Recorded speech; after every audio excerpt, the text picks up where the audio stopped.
Should you be worried about SIM swapping? Today, we will go over what SIM swapping is, some big cases that involve SIM swapping, like the hack on Twitter CEO Jack Dorsey, Michael Turpin vs. AT&T, and the Fahad case. I will also provide techniques to help you determine if your SIM has been swapped. Lastly, I will give you advice on how to protect yourself from being a victim in the future. Spoiler alert, AT&T customers, you have every reason to be very concerned. Here's how SIM swapping works. Person A, or you in this case, just got the new iPhone 11. You went to Apple to get it all set up and you're loving it so far. While you're happy with your new phone, person B, or the hacker, is attempting to steal your phone number. After 30 minutes of back and forth with the phone company, the hacker successfully took over your phone number and put it on a new device in his control. But wait, how did the hacker do this? Easy.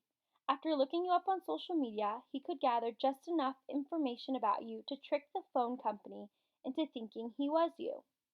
The hacker called the phone company and explained that he just got a new phone and would need his number put on that new device. Since the phone company had no reason not to believe the hacker, after all, he answered the security questions, they go ahead and put your number on that device. Now you might be asking yourself, just because he has the same number as me, how much damage could he really do?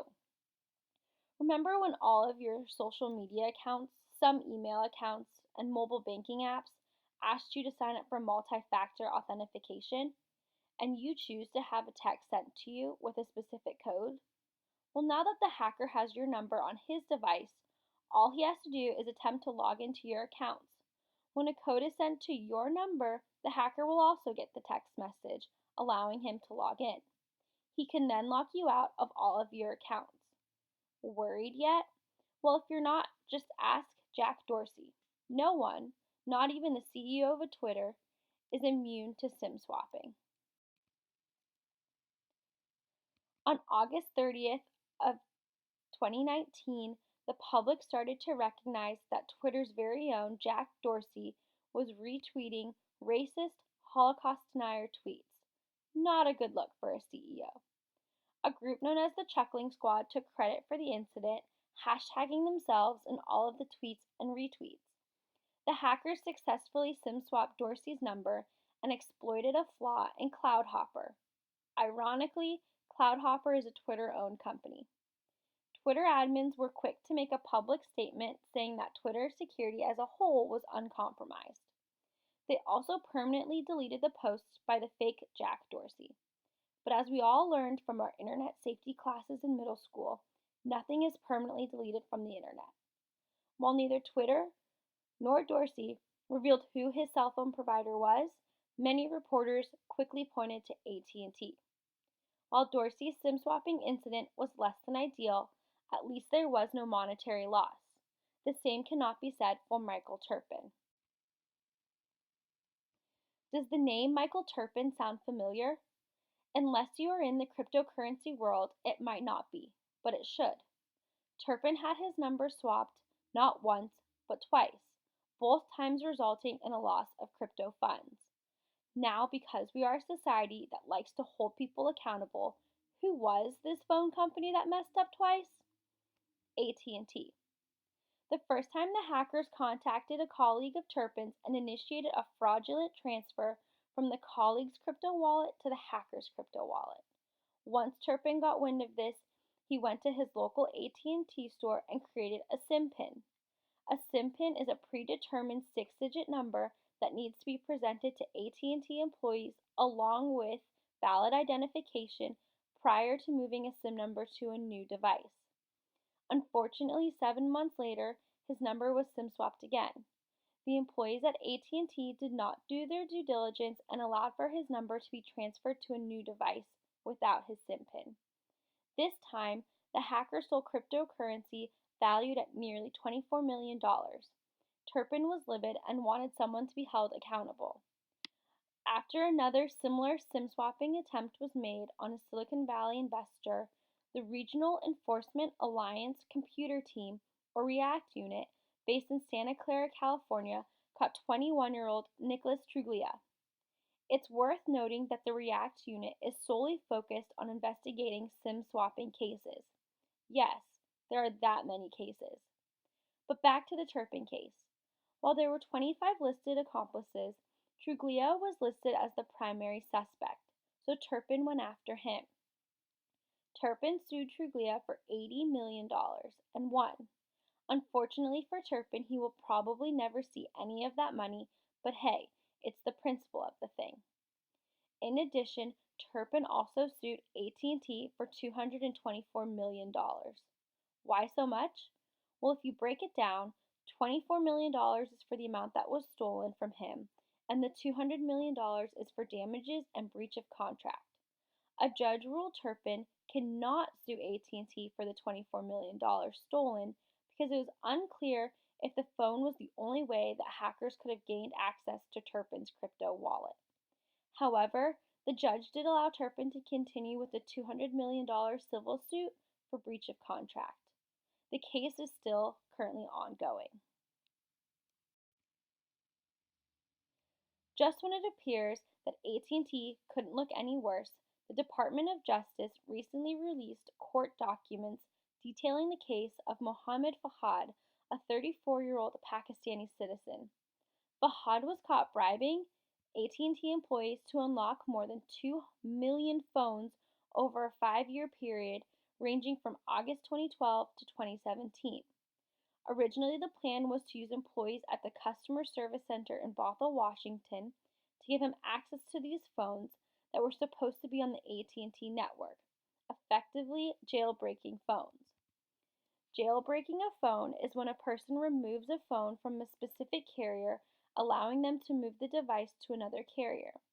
These phones are typically cheaper than your average phone and can serve multiple uses. For example, when people travel abroad, they can keep their phone and number but put it on a local network instead of paying expensive international roaming fees. So what did Fahad do?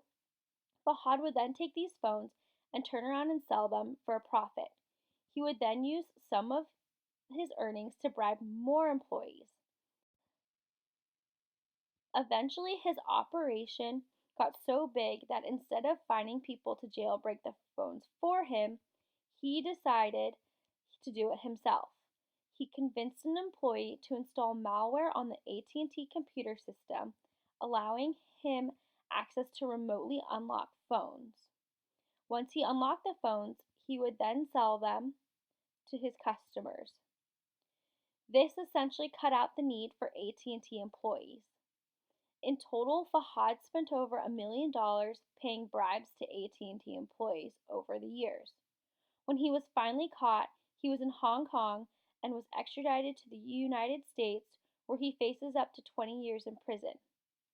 Some employees of the SIM swapping ring were found to have connections with the notorious hacking ring called the Community. Unfortunately, we don't have enough time to talk about the Community in detail, but if you want to know more, I suggest Googling them. Now that I have made you question your cell phone security, let me provide you with helpful tips to see if your SIM has been swapped. Are you experiencing decreased battery life? I'm not talking about your iPhone 4 that barely holds a charge because it is so old.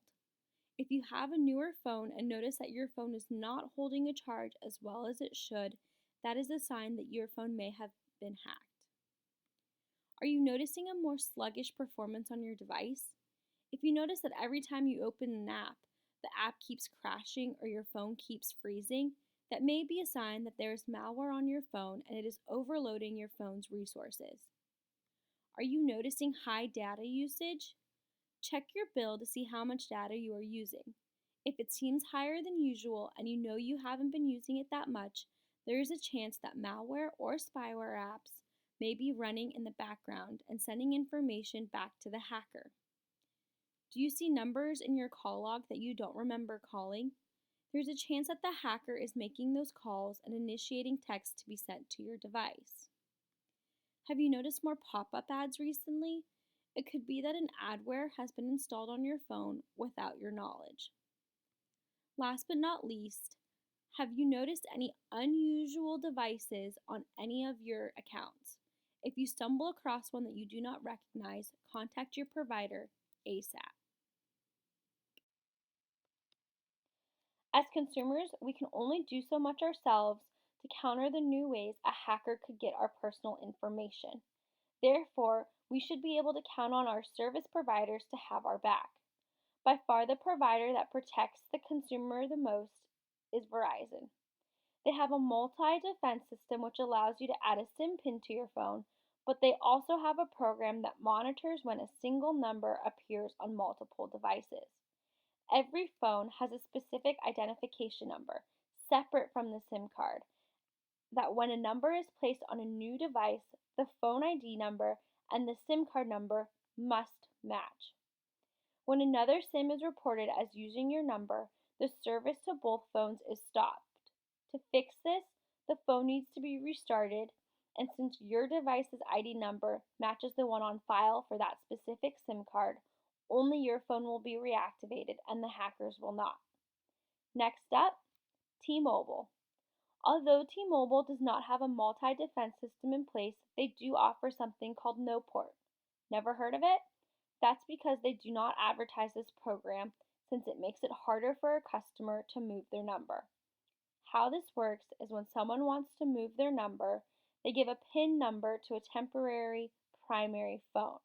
Once the PIN is verified, the SIM card can be moved. For someone to add no port to their service, they must give a verbal go ahead at a T-Mobile store. And AT&T? One might think that since they have had so many problems with SIM swapping, they would be the first ones to come up with a more comprehensive system to combat this problem. But no. The only thing AT&T has in place at the moment is the SIM pin, and we all know that doesn't necessarily work. Lastly, Sprint. I could not find anything regarding how Sprint protects their customers from SIM swapping. That doesn't mean that they don't have existing precautions, just that they are extremely difficult to find. Thank you for spending 6 minutes with me, and I hope that you learned a lot about SIM swapping and how to protect yourself from being a victim. If you are at all concerned with your phone company's security measures, reach out to them and ask them the hard questions.